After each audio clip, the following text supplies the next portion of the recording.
Hello, guys. Welcome to GMST podcast. My name is Angie Mendez. Welcome if it's your very first time, and welcome back if you're a repeat. Get my shit together, or I realize I don't have a name for you guys yet. So, leave a comment below of like what you guys should be called, so I can like address you guys with like a name. So this podcast is a weekly hour-long show specifically, but not exclusively, for millennials, where we talk about different topics, but also always always with an emphasis on vulnerability, authenticity, and relatability. So each week has a different theme, but there's some recurring segments too. So make sure you subscribe so you don't miss any future episodes. I have to apologize in advance because like there's some kind of like dog riot going on outside. The neighbor dogs, they're really riled up, so you might hear them. Yeah. And then, okay, I wanted to quickly, I didn't write it down, but like I made a mental note of, I wanted to give credit to like who I like stole these looks from today. I got inspo, 3 different inspos. Okay, I have a makeup inspo, I have a hair inspo, and kind of like a style inspo. And so I like just picked and just put it together, and that's just the look today. So the first one, I have to look these up, and I'm so sorry that I'm like wasting your time like that, but I found, so the style one I will tell you first. So the style one was what is it called? I'm gonna be so discombobulated this episode, I'm so sorry. Selena Gomez, her stylist, I want to say her name's Erin Walsh, but like ever since she's been styling her, like she just always looks so fire. She just dresses so cool. So this shirt was like inspired by that style, like because they do like a lot of pink and like a lot of like flattering neckline stuff. So I was like inspired by that for the style. And then I've just discovered these people on TikTok. Oh no, no, shut up. TikTok's like annoying. Hold on, shut up. Sorry. My phone was like making noise because I'm trying to tell you about these guys. So one of them was this girl. So the makeup, she's the one that inspired my makeup. She's called pastelbunniii on TikTok. And so I pretty much tried to like do my makeup after how she does hers. The one thing that I did not include, because she puts like these little, like 3 little, I don't know what to call them, like little mascara dot things. And I really wanted to do it because it's so cute, but then like I didn't know exactly how to make that work. Like I didn't know how to put it on there and not like, because I didn't want to mess up my makeup, because otherwise I liked it. It's just really different than like how I normally do my makeup, and you may like not be able to see that from where you're at, but like the eyeliner is different. I put like the eyeliner way further, like I don't know if you could tell at all, but the eyeliner is way different. And then my lipstick is way different too. Like oh my gosh, why does it look like I have it smudged all over my face? I think it's just like what I'm seeing in the freaking preview.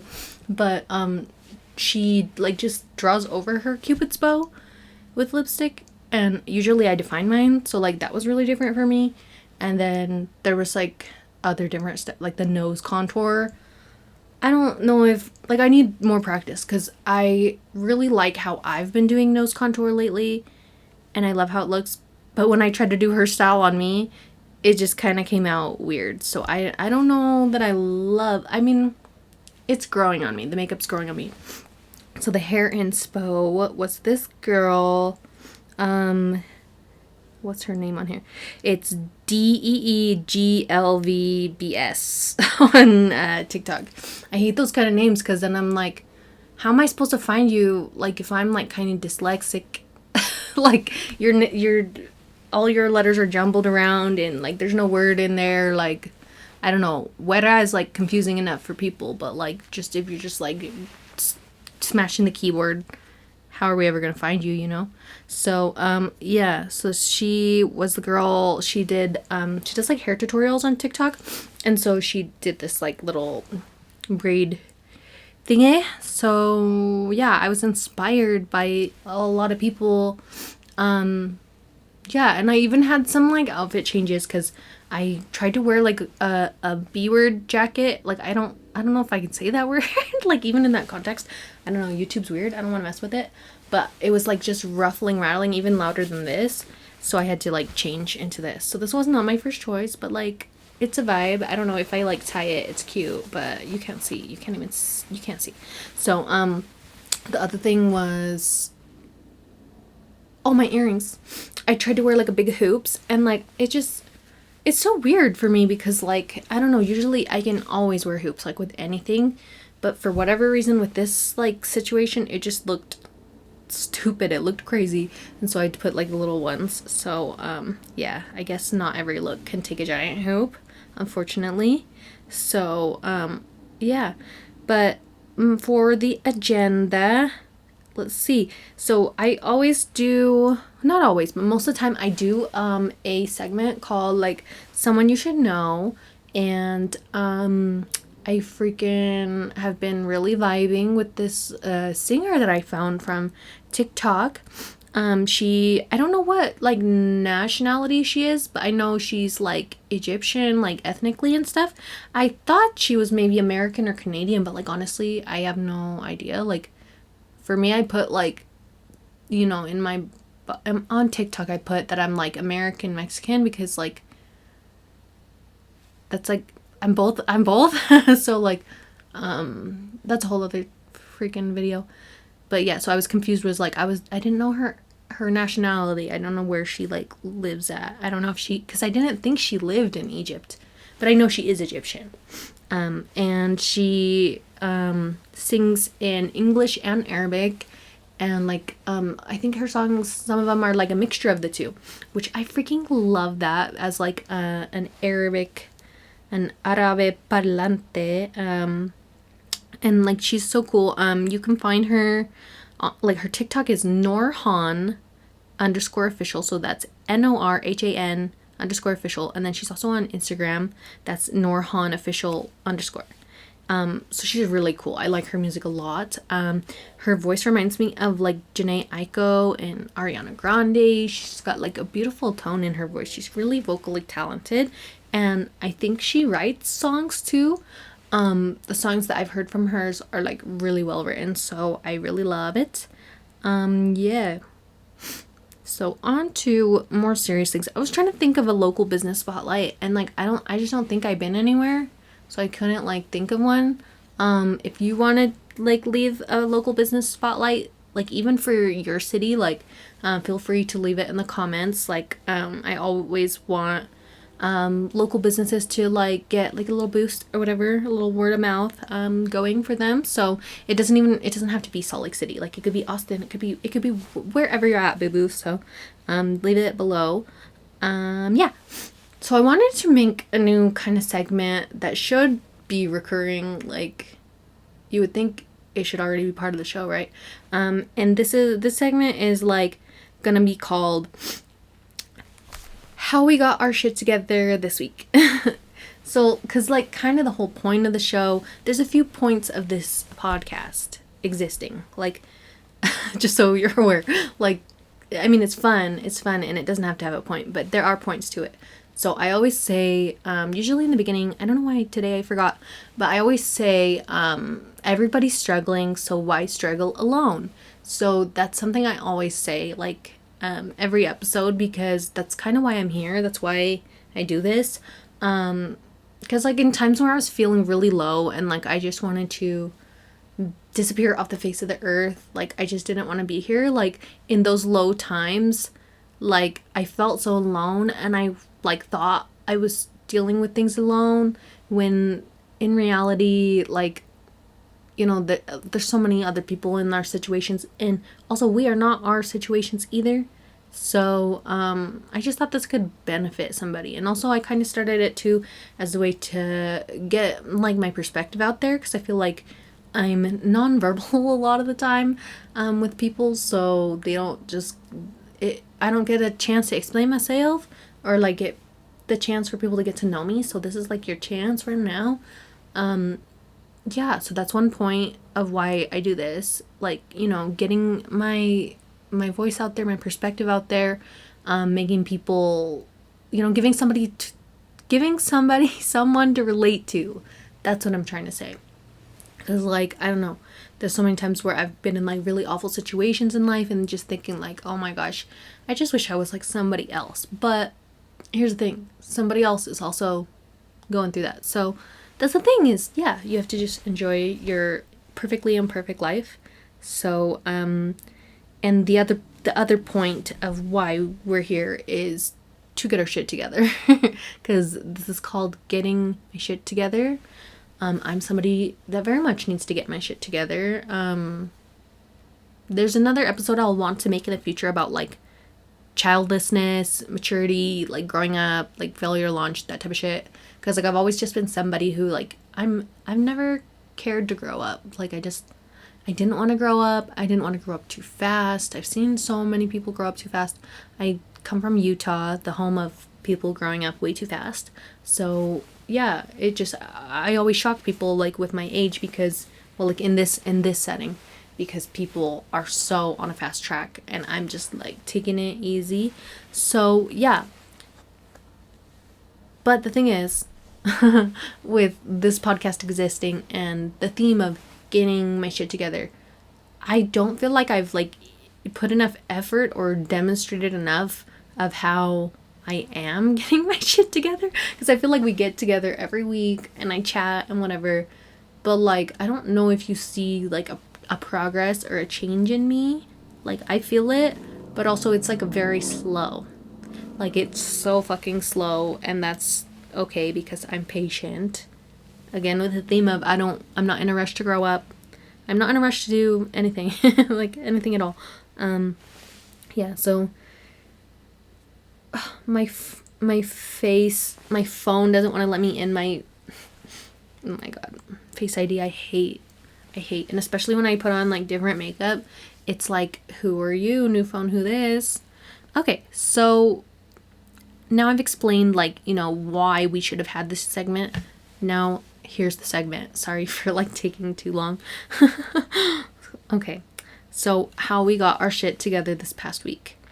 So, and I have a lot of notes on this episode. Bear with me.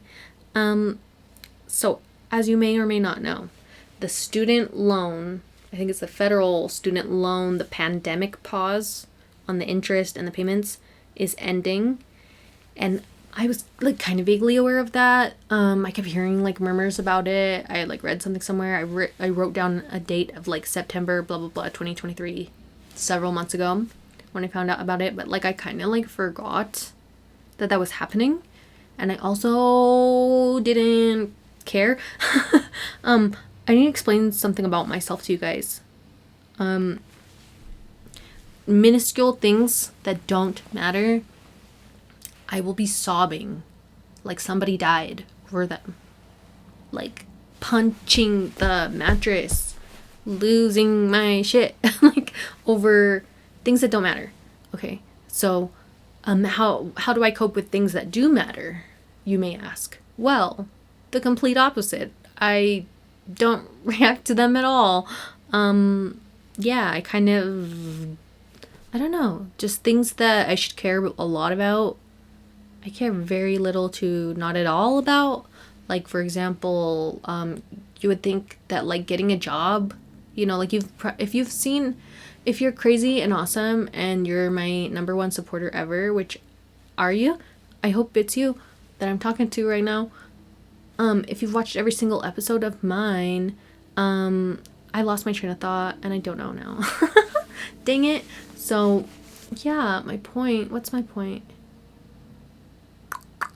Oh yeah, you would think, okay, after all these weeks that like, you know, like, oh, I don't have a job. You would think that's like my first priority, like in life, in like in existence. Oh my gosh, there's a cord here that I don't like how it's set. Okay, now I fixed it. I think I'll be okay now. See, like little things that don't matter that much. I'm like, let me fix that now. even though like it might have fucked up the camera, or like it might have been weird. I'm sorry if it was weird. Yeah, things like that. I'm like, but then things that matter, like my credit card payments and getting a job and like things to do with money. Yeah, and that's my privilege showing. I have a place to be. Thank God. Yeah, I'm really privileged. I don't know what to tell you. But yeah, so basically things like that, because nobody will help me with like my student loan, and nobody will help me with my credit card stuff. So I don't think about it. I just kind of forget about it. And like if I get a piece of mail, like I have a bunch of mail that I need to open, and that's my goal and project for until episode 10 happens, is I'm gonna open all the unopened mail that I've got. And I would totally do that like on camera if that was like possible to not dox myself, but that would be a one-way ticket to Doxy-Woxyville, so I'm not gonna do that. But yeah, back into the notes. We're reeling it in. I need to keep on the notes because there's a lot. So what this means, okay, we're talking about the student loan pause ending.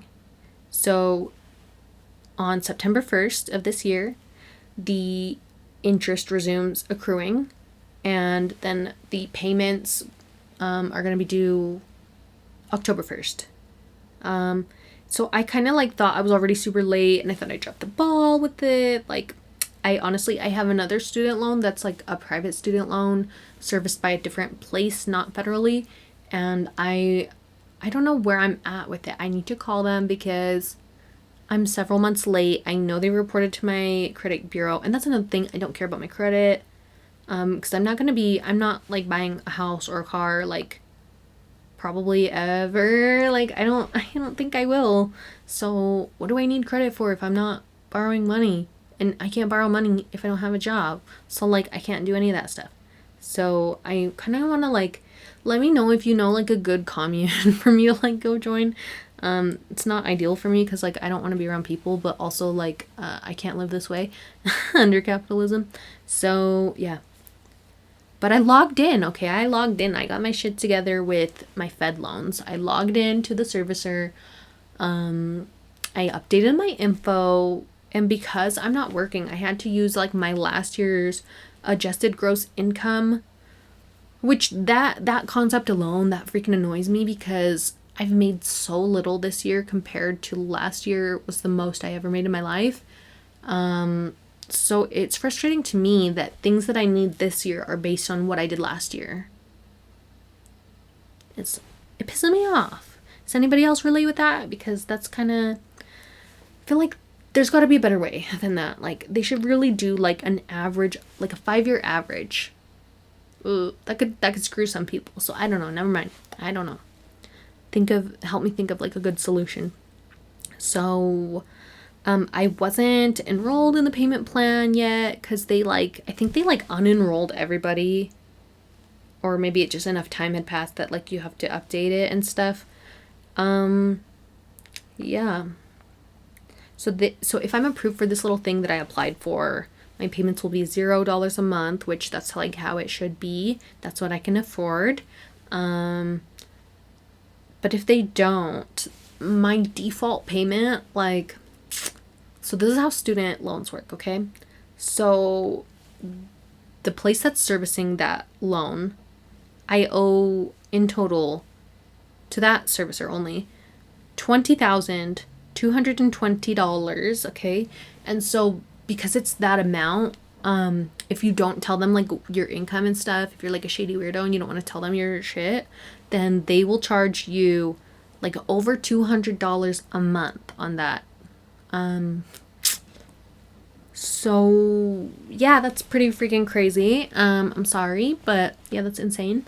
I can't even fathom like what people are dealing with that like went to like some really expensive school, because I went to my state school in state, so it really shouldn't have been as much as it was, but I didn't know, you know? And so if you don't tell the servicer your income, your situation, you have to pay those default payments. And I was literally doing that when I first stopped my grace period. I'm like, this is like a crash course in student loans, you guys. Okay, so when you graduate school, hopefully you graduate, you get like a certain amount of months, which is called the grace period, where you don't have to pay your student loans back yet, but once the grace period ends, that's when you have to start. And during the grace period, I believe interest starts accruing and stuff, but once the grace period was over, what I should have done was apply for the income-based payment program. And it's easy to do.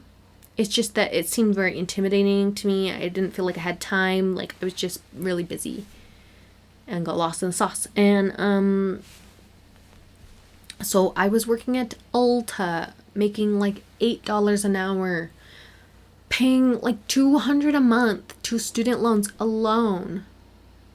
Do you know the quality of life that I was experiencing? It was very poor quality of life. I was busting my ass at that stupid place and then handing the paycheck to the freaking government or whatever. It was just so bad, and I didn't need to be doing any of that. Like, nobody knew what I was going through. Nobody like had the knowledge to guide me through like what was a better option. It was just so frustrating to look back on me just being so ignorant and just fucking up. And like, I bet in 5 years I'm gonna look back on like right now and be like, what the fuck? But like, yeah, come on, man. You don't know what you don't know, and it's a lot. It's a lot. I really deserved way better. Okay. So, the other loans that I have that are not from that servicer, so they're on their whole other like payment arrangement. So I can't like go and tell them, hey, I don't have any money, like I can't pay you. I have to tell them something because they're expecting the money, and I owe them $4,790. So if you're a philanthropist and you want to change my life, let me know. Like, so this has like been intimidating enough to like open the Pandora's box of my student loans and see what kind of gremlins are like waiting for me in there. But I'm like not ready yet, like, or at least this past week dealing with that, I was not ready yet to like explore the credit card issues that I've developed since getting out of college, because miraculously I did not have a credit card at all through college, which I really kind of needed it in some situations when I was traveling and stuff. It's kind of crazy that I didn't have one, but I got them after college, after graduation, and then I got myself in quite a mess with those too. Not as big of a mess as the student loans, but at a much crazier rate. So yeah, so that's next week's project. To at least like take a look, maybe make some calls, tell them like, hey, I don't have a job, I don't know what to do, and see what they say. If you've been through this, if you have any advice, I love it in the comments below. Thank you so much. I appreciate your life experience and your willingness to help me out. So let's see. So we are going to do a transition into the main topic. All right. I made a lot of notes about this topic and stuff, and then when I read them back, I was kind of like, ooh, some of these like sound kind of weird and like out of touch. So I made like a preface, a little disclaimer. So this episode will be about my experience growing up poor in Salt Lake City, Utah, United States of America. And so being that poverty is relative, and that the poverty that I've experienced is relative and not absolute, there may be many themes or accounts of mine that sound privileged, out of touch, or disillusioned, and I apologize in advance. All I can do is the best I can with my perspective. I don't intend to minimize any groups of people, just intend to share my own experience, however vapid and ignorant it may be. You have the chance to click off if you need to. Like, I don't think you should need to, but like, I don't know. The internet is a weird place because like people who know me as a person and know like how human I am, and like are like my friend or family, whatever, they just get me in a different way than sometimes people on the internet. Like people on the internet see me and see certain things about me, and like they want to like attack or like portray something onto me that like I'm not giving. It's not giving that, but you're like saying I'm giving that. So just we had to get that out of the way, okay? All right, because I hope I find my also like growing up poor audience, because you're not alone.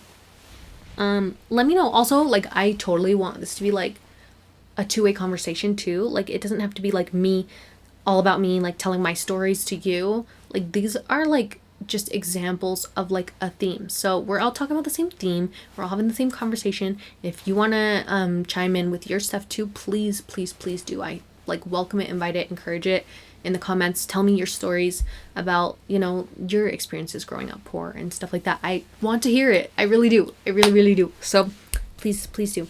Okay, so my first section, I kind of broke this up by like ages, stages, whatever like that. So this first little section is about growing up poor in elementary school, or like just, you know, small childhood, like before 12 type of vibes. So I was kind of like trying to think of these stories and brainstorm and stuff, and I was asking myself, I was like, when did I first realize that I was poor? Because I don't think any poor kid, like nobody's born like with the awareness of like their economic like standing or whatever.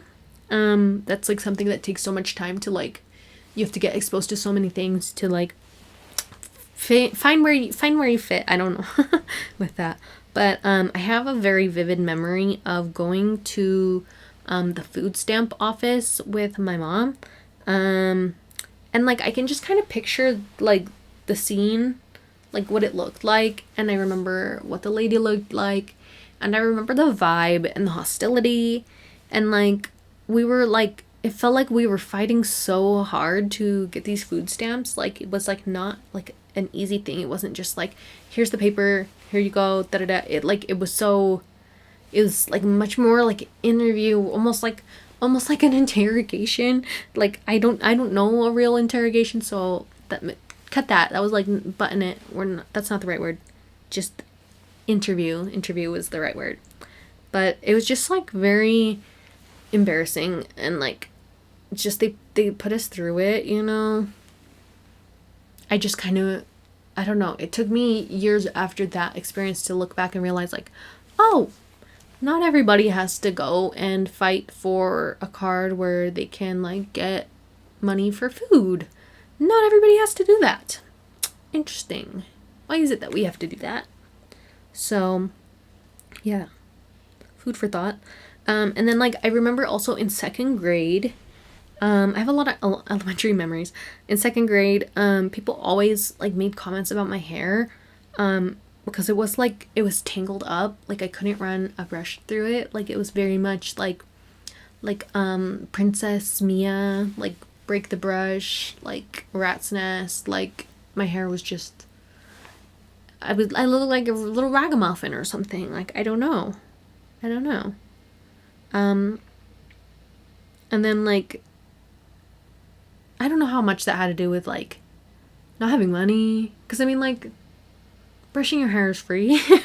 But just like that was just something I remember. Like I always looked unkempt. Like there was a period where like I never felt pretty. I looked like a little ragamuffin, you know. So yeah, and like if I can help it, I want to look cute. There's other memories that I've had about the houses.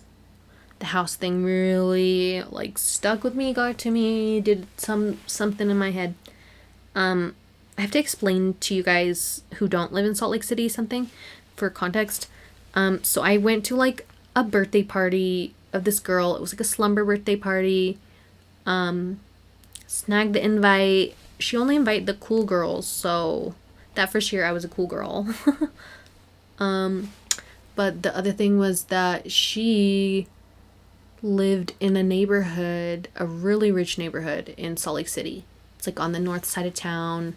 It's up on a super crazy steep hill with like some of the best views, and it's also like super central too. So like just people really want to live there. And there's 18 different avenues. 18 is like the top one, and there's like I don't think there's any more room to like put any more avenues past there. But the party that I was invited to was on 18th Avenue. And so I remember like seeing her house and kind of like, I don't know, it's weird because obviously it was like a very, very nice house. But like from my childlike perspective, like I just saw it as like a normal house. Like there was nothing like over the top fancy about it. Like it was a relatively modest house for having been up that high on the hill, because there's, you know, some houses that are like halfway up the hill that are like so gaudy and like overdone and stuff. But yeah, their house just like seemed so normal. So in a weird way that normalized extreme wealth to me, because it was presented in such like a very normal, modest way, like a very unboastful way. But yeah, that normalized it for me. And so I would go back to my house and be like, oh my god, why, like, we live in like a shithole. And now I don't think of it like exactly that way. There's things about it that maybe I feel like that about, but like overall, like I like my room. It's got some cool wood paneling. There's unique cool things about it. My perspective's so different now because the housing market, like I'd be happy to have like any house except like a meth house or something. But so I always kind of, I had this preoccupation with like moving into like a better house from like a really young age. Like this is probably like 7 or 8. No, I had to be 8. So that's really young for a kid to start being like, oh, why are we like so poor? So I always wanted to move to like a house in like a better area, or like just a nicer house in general. Because my friends would move a lot of the time. Like I had a lot of people that like moved here from somewhere, or like moved away, and that was it. And just, or people moving like houses here. And I always thought that was like a normal thing to do. So like I was like, oh, why aren't we moving? Like we should move somewhere. And like my mom like talked to me about it and was saying, you know, like, oh yeah, we plan to move and da da da. But like she's still in the same place and stuff, and it's cool. She paid off the house. That's really cool. But like I always had like wanted to move, and I felt like a little bit like I missed out on something by like not moving. But on the same token, there's some people I know that have moved so much that they fucking hate moving, and moving's like the worst thing ever for them. It just like traumatized them in a way, which I get that, because like it's like, I imagine you're a kid and you move somewhere with your family, you make your friends, you get settled in school, you like your life, you enjoy stuff, and then next thing you know, you're up and like have to move somewhere else. So that sucks, and I feel for my friends who have gone through that, and if you've gone through that, I feel for you. But I wanted to move at least once. And I never went to like a school in my neighborhood after first grade. So I went to like other schools in other neighborhoods with kids from like different areas and stuff. And most of the time it was like nice areas with nice houses, nice neighborhoods. And so like when I'm hanging out with those kids, I'm like seeing how nice their like life was, how calm their house was, and how just different that we live so different. I have a random story that's about this like period in my life, but it's not actually about like being poor. It's just about being ghetto. I don't know if you'll like this story. I like this story. But yeah, it's just about kind of like about growing up around Mormons, and like, you know, it's kind of like a similar theme though. Okay, like growing up like the poor kid in the rich environment. Okay, I'm growing up non-LDS in the LDS environment. Okay, so that can like preface this kind of little story. So I grew up around so many Mormons, and for like a lot of elementary, my best friend was a Mormon girl. LDS, whatever. Sorry guys, I'm trying to be respectful, but just like I kind of drop the ball sometimes. So, yeah, I would talk to her on the phone for hours. Like, we had, like, this cordless little phone that I would, like, take out front, and, like, I would pace down, up and down, like, our little patch of sidewalk, like, talking on the phone to her for, like, hours. It was just fun for me. So one day I was doing that just, like, normal. Like, everything was cool and normal. And, like, just this happened, like, out of nowhere, and this freaked me out and traumatized me. So my mom came out the front door and screamed at me. She says, "Get off the fucking phone!" Oh man, I was so embarrassed because my mom cussed. I'm talking to my Mormon friend on the phone. I was gutted. I was humiliated. Okay. Looking back, it's so funny, but, like, in the moment, I was really traumatized. And, like, I didn't, like, just to get yelled at, cussed at, and then in front of your Mormon friend, oof. It sucks. So I was already petrified, okay? I was already, like, frozen. Like, she yelled that at me, and then I'm, like, kind of, like, still, like, in shock. Didn't even know what to do. Had the phone still, like, in my hand. And there's, like, just this pause. There's a beat. And my friend says, "I heard that." I was so stunned. I just fucking hung up on her, Peppa Pig style. Like, bro, that was a lot for me. That was a lot for me. Like, I don't even know. I can't explain to you. That was a lot for me.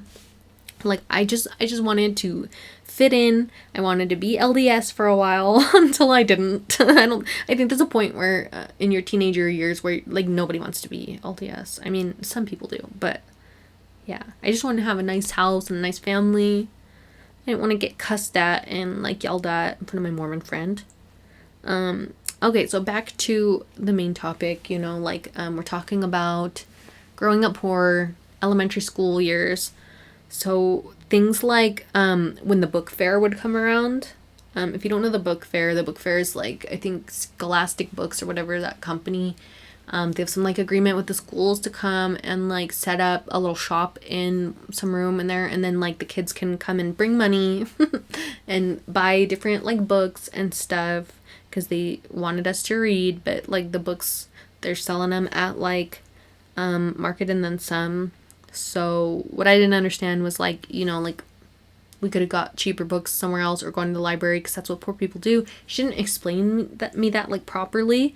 If she had, like, maybe I would have, like, handled it different or understood better. So, like, book fair sucked so bad for me, though, because, like, I'd beg and I'd plead for, like, some money to take just so, like, I could get something. And probably, like, if I ever had money, I would, like, get the cheapest thing, like, just some cheap little thing instead of, like, a real book, just so I don't feel, like, left out. And this is, like, a canon experience for a lot of poor kids, like, not having money at the book fair. And instead of money, when I begged and plead, I would just get a huge lecture about how I should know, like, the situation better enough to, like, not even ask. And then when it would come up, I would just, like, wish I could go somewhere else, and not even have to, like, watch people browsing with, like, their money and stuff. Because it's, like, not so much that, like, that I'm without, it's just that everybody else has it, and I'm, like, the only one. So, and the other thing, free lunch. So in America, you have to pay for the kids' lunch at school. I feel like it shouldn't be that way. It's, like, I don't know how expensive it is now. I think it was, like, a couple bucks or maybe $1, or, dude, I don't even know how much it was because I was on free lunch. But it was just, like, a little bit of money that they had to pay. But, like, if you were under a certain income level, whatever, then you could qualify for free lunch. So it was, like, a little bit embarrassing. But, like, I don't think people, like, noticed as much as I, like, thought they did when, like, you know, because you would, like, put in your little code, your lunch code, and then they would, like, it would tell the lunch lady if you, like, owed money or whatever. And because, oh my gosh, my ankle cracked. Because I, like, shouldn't have ever owed money. I think, like, maybe their system glitched and, like, they said that I did. Oh yeah, I wrote that down. Yeah, and they don't care, you know, like, when you're a little kid and you don't understand why your thing is, like, glitching out. The lady doesn't care. And then there was also, like, another issue with the lunches too is, like, I never liked to eat the lunch Like there was sometimes when I liked the lunch and I would take it, but other times if you don't want the lunch, all they give you is a yogurt. So I wasn't like eating enough food. Yeah. And so the other thing, okay, about elementary, this is so crazy. So I have like a few weird stories here.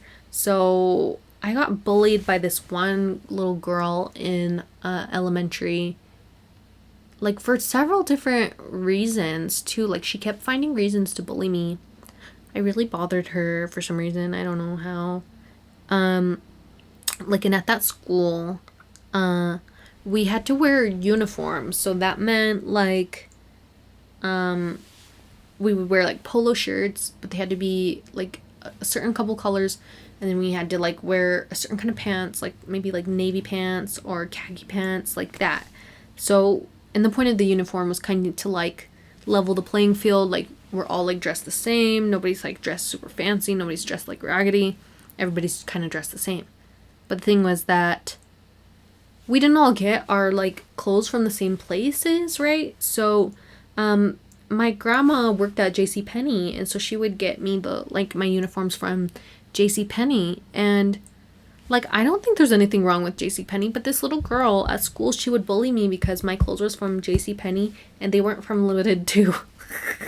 Like, oh my god, like imagine like being like a Y2K baby. I can't believe. And the other thing, I wrote this down because it was kind of funny. Like, some of those little girls that I went to elementary with, like, there was 2 of them at least. Maybe there was more that I don't remember, but I remember 2 specifically that they, their moms would, like, bleach their hair. And they were, like, in 2nd grade or something. Their moms would bleach their hair. And then their Paris Hilton, I wrote this, Paris Hilton wannabe moms coached them to say that their hair was naturally blonde when I could, like, see their roots. And I would literally call out their roots in, like, freaking 2nd grade. Like, no wonder nobody liked me, dude. Oh, and I also... So they were all, like, friends together. Like, those blonde... natural blondes, and the bully girl, and this other girl who was like my friend, but she's like kind of I don't know, questionable sometimes, and she was the only little chubby girl, but then she would call me chubby. Interesting. Okay, so this story that I'm gonna tell, this is kind of like one of those stories where like I gave that like that disclaimer for, because this story sounds like just, it sounds bizarre. I'm just recalling it how I remember it. I don't know, do whatever you gotta do, but this is just what happened. So that same girl, the bully, so to explain a little more context, okay, she was adopted by 2 white parents, but she was a biracial mixed black girl, and she would bully me for my skin color, okay? Take that in for a second. Maybe you might have to rewind and re-listen. Yes, I did say she bullied me for my skin color. Yeah. Okay. So, yeah, as much as I wish that was... I fucking wish that was made up, dude. Like, that's... I wish this had not happened to me. Like, because what the fuck? It shouldn't happen to anybody, okay, period. But, just very weird, very strange thing. So she would call me things like paper pill, like, you know, obviously she's not calling me anything, like, she's not calling me anything derogatory or like slurs, but things that were like hurtful and offended me, made me feel uncomfortable in my own skin, made me feel ugly, okay? And it had lasting effects for years. Like, I have to like self-deprecate my own skin color so that you people don't like do it first.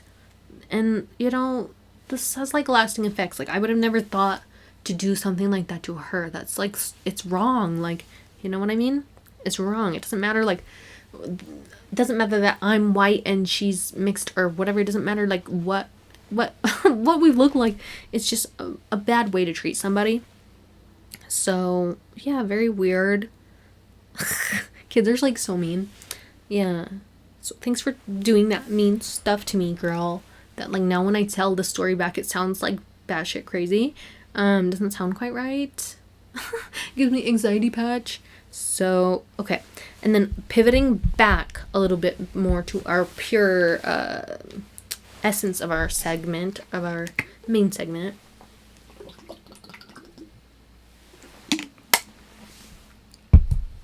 Growing up poor. So, the first peer that I remember ever getting a cell phone. This was in 6th grade. This was like, to give you the year, that was like, I think 2005, okay? And so cell phones for kids was like a super new thing. And it was so new that our district like barely made rules about when kids could like bring them and use them and stuff. And so they made like 3 different rules. They were like, high schoolers can bring them and they can like use them between classes and during lunch and stuff. Middle schoolers can bring them and use them like during, like before, after, and during lunch. And elementary were like not supposed to use theirs like at all. I think they were allowed to like have them. And it was so weird because like I didn't understand why she even like had it there, but it was like, I guess her parents just like wanted her to feel safer. But that was such a like a new thing at the time that like, I don't know, I didn't quite experience it as soon as she did. I'm really hungry. Can't wait to eat. Okay. So in middle and high school, it was such a different world compared to elementary school because I went to a high school, so it's like 7th through 12th, but mainly my classes were like 7th graders and stuff. But because of where the school was, because of the program that it was, the kids in that school and in the program, they were so affluent, some of them, like disproportionately wealthy. There was like only a couple people, I think in my grade, that like lived anywhere near where I did, like kind of in the inner city.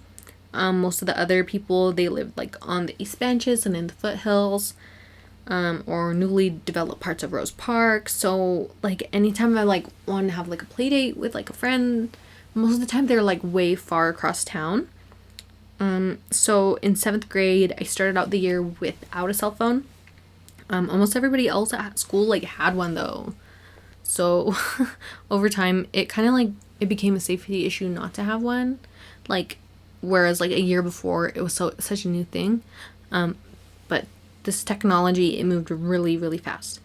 But, even though I got my phone and whatever, I had to be poor and different. And my phone was not a Razor from AT&T like the cool kids had, like the cool rich kids had.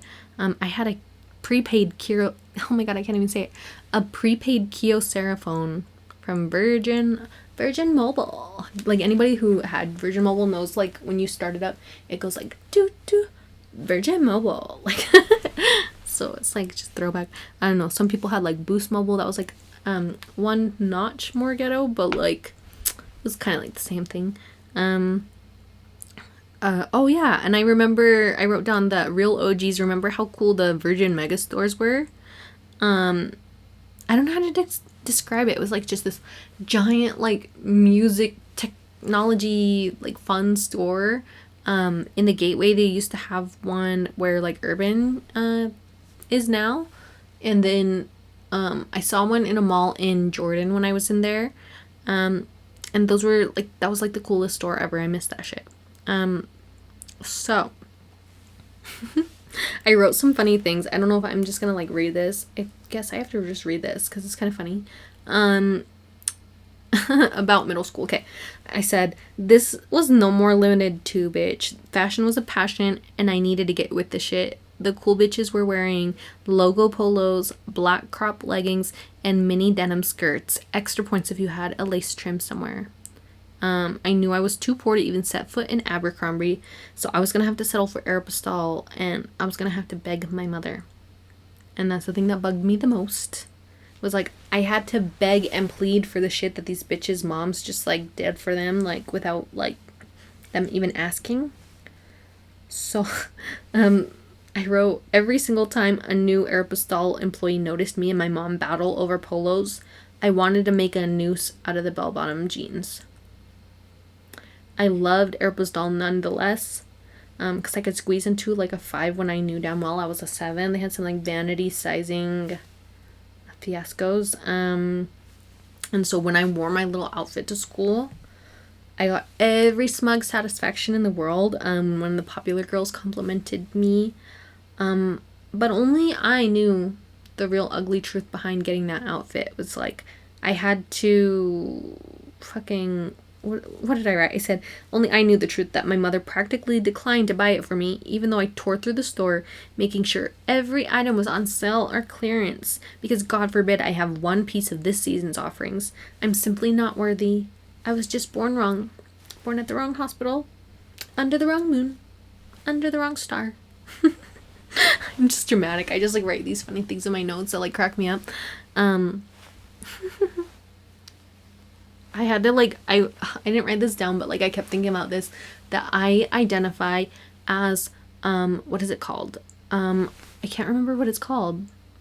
I want to get it right before I say it.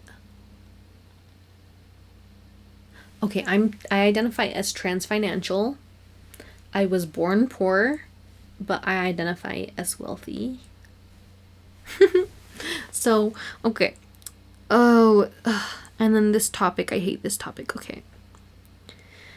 Before school, before high school and middle school and all those schools, before they start every year, there's a registration day where you have to fill out forms, sometimes get immunizations, but sometimes you have to take pictures on that same day. There was a really fucked up year that my mom was like getting in the yelling match with like the fee waiver lady. And I think the situation was like that my parents hadn't like worked besides under the table that year, so there was like no documentation. I kept remembering hearing like the phrase like paper trail, like paper trail, I don't have a paper trail.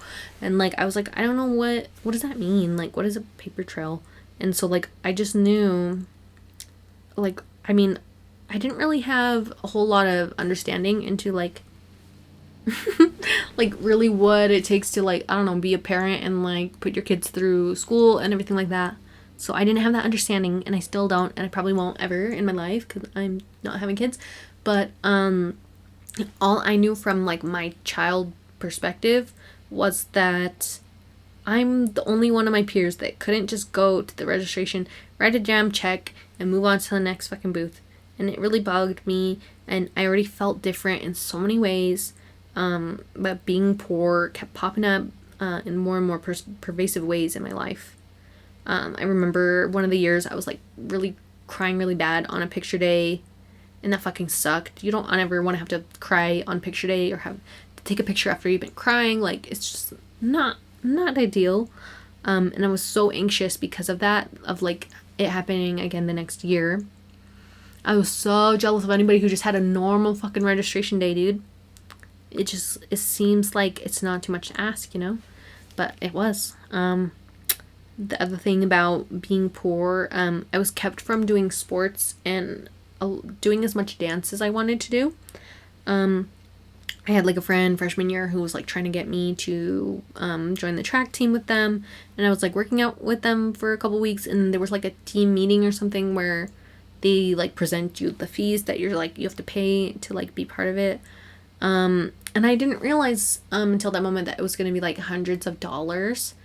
And, you know, my friend who got me to come and work out with them, it didn't even cross her mind that I wouldn't be able to afford that. Like, she had no idea. She had never been to my house. Like, she didn't know really how poor I was. So as soon as I saw that, I was like, oh, I cannot do track now. That's it. And then like I did dance at least once a week all the time, but I really wanted more than that, but I was limited because my mom didn't pay for that. It was like my grandma, and like she also had like other grandkids, like you know, she couldn't like focus that much money into just like me. Like, she had other shit going on too. So to try to keep it a little bit positive, I was trying to think of like, was there anything good that came out of being poor during that like high school years or whatever in your life? And I thought about it, and I says yes. So to explain, okay, I have to kind of explain it from fresh if you haven't seen my other episodes. I'm not going to ever assume that you've seen something before. I'm going to just like explain it all to you right now. So I got a government like scholarship to go abroad for 6 weeks to like study Arabic. So I strongly believe that I got the scholarship from affirmative action for 2 reasons, for being Latina and then also for being poor. And the reason I believe this is because I had a friend who applied for the same exact thing, and she got chosen as an alternate, and I believe that it's because she wasn't like economically disadvantaged, and like she had a lot of other opportunities to travel and do this something like this too, whereas I hadn't and I didn't and I wouldn't like so. I think if it was like flipped, I think if she was like the economically disadvantaged Latina, like she would have got chosen and I would have been the alternate. So I think there could have been some positives to me being poor, but like overall trauma. My throat hurts. And we're at 55 minutes. This might be a long episode. There's a lot of poor stories, guys. I haven't even got to college, and college is fucking, oh my god.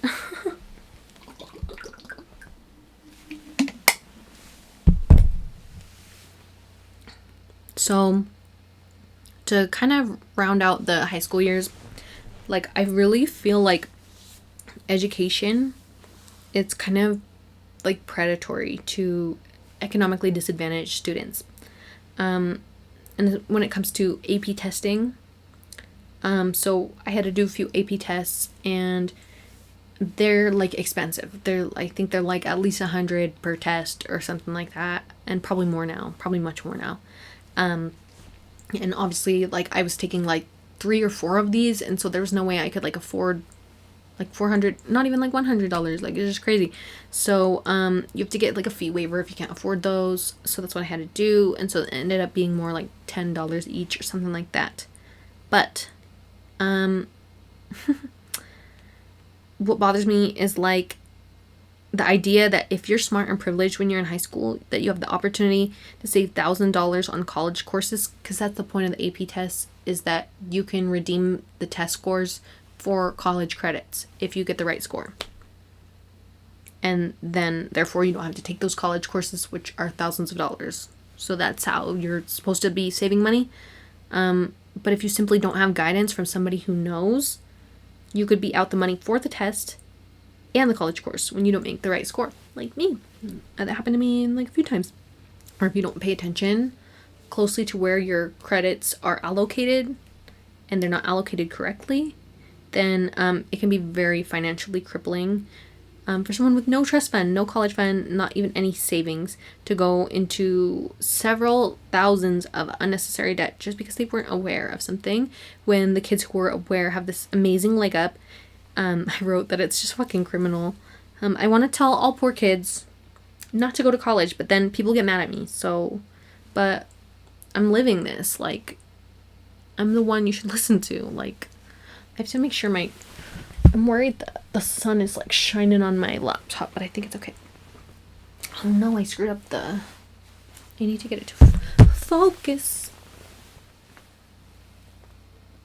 Focus.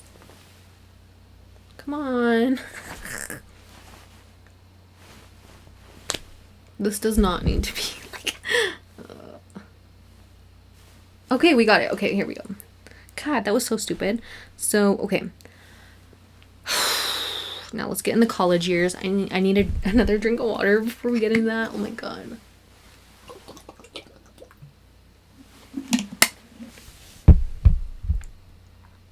So, one big reason why I would advise poor kids not to go to college is because you have to get advised by, like, what do you call it? Like an academic advisor.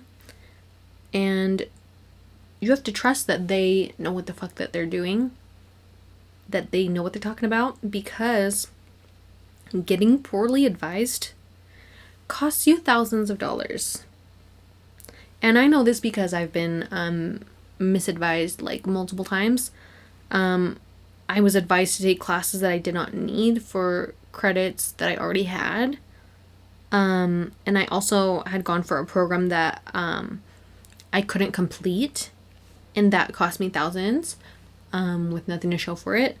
And to explain what I mean, I was going for a teaching English as a second language certificate. So that would mean that like I was certified to like teach people English or whatever. And there was like certain classes that you had to take to be able to do that. One of those classes was an online class called World Englishes. Or was it World? No, it was World Englishes. I wrote it down wrong. It was like an interesting class, but it sucked because it was like online. And I don't do as well with online classes. It's really easy for me to kind of forget about it if I'm not like going in person. And I didn't make the grade that I needed for it like 2 times in a row taking this class. And I had the chance to take it a 3rd time, but I decided not to because I just didn't want to go through the same thing again. I just was over it. Like I didn't even want the certificate anymore, even though I was like that class away from it. So the environment of college when I went, so I went to the U of U and I started going there in like 2011, and it was such a bad environment for me to be in terms of materialism and just like vanity and just being exposed to things that I didn't need to, like in terms of like seeing the wealth, the amount of wealth, or the amount of presented wealth, I should say. Because how could, like, think about it logically, how could a college student have any money? How could they have any money unless they're independently wealthy? Because they're going to college for more opportunities, so that implies that they haven't started out yet, that they haven't, established themselves yet, but yet they're dressed to the nines, all the latest fashions, all the latest gadgets. Like, think about it. It just, it doesn't quite make any sense, right? But when you're 18, 19, 20, whatever, 21, whatever, you're going to school, you're seeing literally everybody around you, like, has an iPhone. At the time, King Kylie was reigning, so, like, everybody had, like, freaking ombre hair for a while, and then it was, like, the green hair thing eventually. Everybody had Ugg boots. Like, those were the motherfucking vibes. Every girl was a cutesy VS Pink girl, especially me. So being around that for, like, 5 years, it doesn't do the mental very well at all. And think too, like, I didn't even have a job when I went to college. Like, it took me the end of freshman year to, like, get the job, because that's when I was like, oh shoot, I, like, blown through a year of, like, loan refund money on this dumb shit to keep up with the Joneses. And then, yeah, now I'm out of money. Summertime, I need a job now. And then, so I got my first iPhone in 2012. I joined Instagram, and then eventually I lost my phone on the bus, which especially hurt really bad because I paid for that motherfucker up front. It was like $400, and I had to pay for it up front because I got it from, like, Virgin Mobile. I was still, like, fucking around with them. I hadn't moved quite onto Cricket yet. Cricket was, like, my little intermediate step between Virgin Mobile and AT&T. But yeah, when I, like, lost that phone on the bus, I never financially recovered from that. And then, like, I didn't have an iPhone again until after I graduated college. So that was sad. And because everybody looked rich, it was so much pressure to look the part. And this was, like, the first time I ever had access to any money unchecked. I went under control with those, like, student loan refunds. I didn't even know that was, like, a thing until, like, I, like, very briefly, like, talked to this kid in high school that he was telling me he, like, bought a car with his. And I was like, wait, like, you can even do that? Like, I didn't even think. He gave me a bad idea. Like, he ruined my life. He ruined my life because he told me that. And then, like, I because otherwise, if you told me like, oh, you have to return that money, I literally would have. So, yeah, I developed a shopping problem. So every semester I would burn through all my deposit. Then like by the end of the semester, I'd be completely broke and struggling because that's the time in the semester when we travel for Model Arab League. So, I think people probably thought I was like really rich too, unless I like gave it away somehow, like by like speaking. Like I was always dressed cute. For Model Arab League, I even got this like super beautiful leather briefcase, laptop case, handbag. Like I was that bitch. And I remember, oh my gosh, I used to listen to, that was words, right? That was like 20 words trying to fight to get out at the one time. They are still fighting. I used to listen to a lot of Wale, was what I was trying to say. And he had this song that was like, load is blow up bomb. Oh wait, that's Miguel, right? Or whatever. They're together in the song. But I was like, oh, I gotta like smell that. And then I loved that fragrance. And then that was like my that bitch fragrance. And I smelled rich. I looked rich. But I was not rich at all. I had no money. So now the real thick of it in college, because I'm just like talked about, a little bit about the beginning of college, but when I joined Model Arab League, I wasn't really expecting to have some of these experiences that I did in there. And God, some of it was so shitty, dude. Like some of it really was like, I can't even explain how shitty it was to like be a poor bitch in college. Oh my God, don't fucking go to college, you guys. I swear to God. Just like learn at home. Like you have all the knowledge in the internet. So the reason why I joined the Model Arab League was because they like 2 people from our Arabic class came in and was telling us about how cool it is and how you get to travel and da. They just like bait and switched us. I joined so that like I could travel, but it wasn't really like paid for. It was like partially reimbursed and the lodging was covered. So we just had to cover like the flights, the food, transportation, whatever else we wanted to do. But we were going to like Denver and DC, and those places are not fucking cheap. So that's very annoying. I feel like there could have been like a better group fundraising effort or something, because goddamn, like we're some of us are fucking poor as shit. So, the first year I did Model Arab League, I was partnered with this kid, and he was like such a silver spoon ass motherfucker, and like we just did not get along at all. I just didn't like him at all, and we just like were so like tense around each other, and we didn't work very well together. It was just like a match made in hell. And so like I was trying my best to like go around and put our part for our delegation, because we were both representing the same delegation. So like I was helping people write clauses in their resolution and stuff. But once he like saw one that I wrote, he made them take it out, even though like we're supposed to like back each other up and advocate for each other.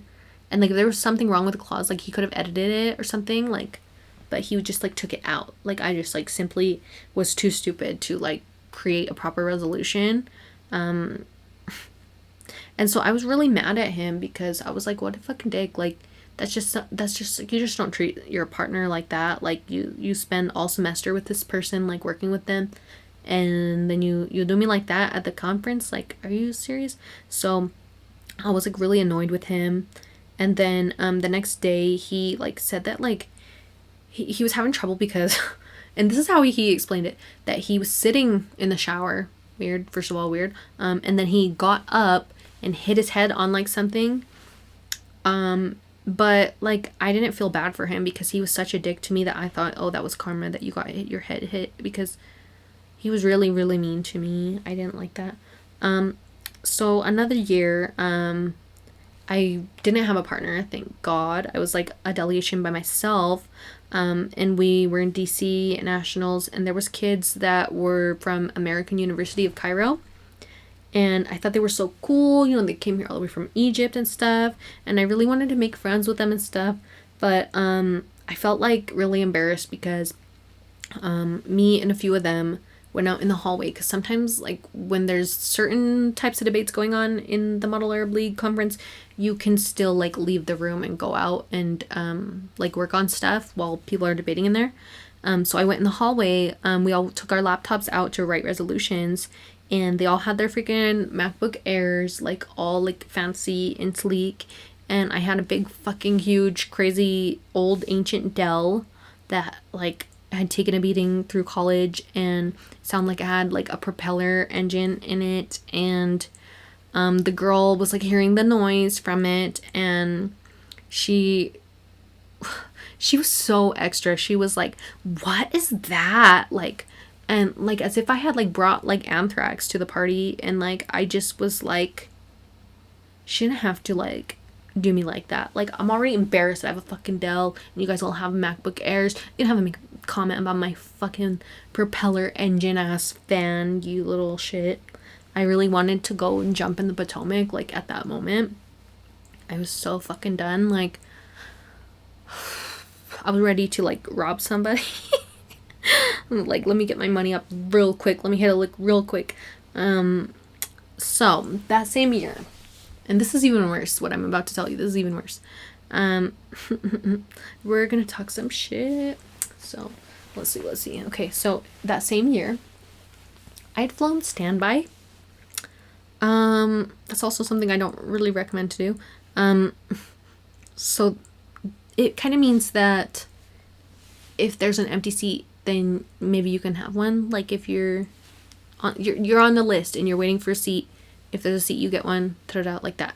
But they gave all the seats away, so there was no more seats, and the flight left, and I had nowhere to sleep that night, because I was, like, expecting to get home, and because, like, the conference was over. It was, like, a Sunday. So I could have, like, requested to, like, look into flights with a layover to get home, like, instead of, like, you know, the flight that I missed from, like, DCA to Salt Lake City. I could have gone, like, DCA to, like, let's say Atlanta, and then Atlanta home, or whatever, like that. But I didn't know that. Like, I was really young, and nobody told me that. And the universe wanted me to sleep in the airport that night, and I didn't fucking want to. I was so miserable, dude. And there was, like, a few hours where, like, I was chilling. It was fine. And, like, I thought I could sleep, like, comfier in the cubbies in the gate, because that's where I, like, posted up. I put, like, some Netflix shows on, and, like, I was vibing as good as I could, like, in my homeless night.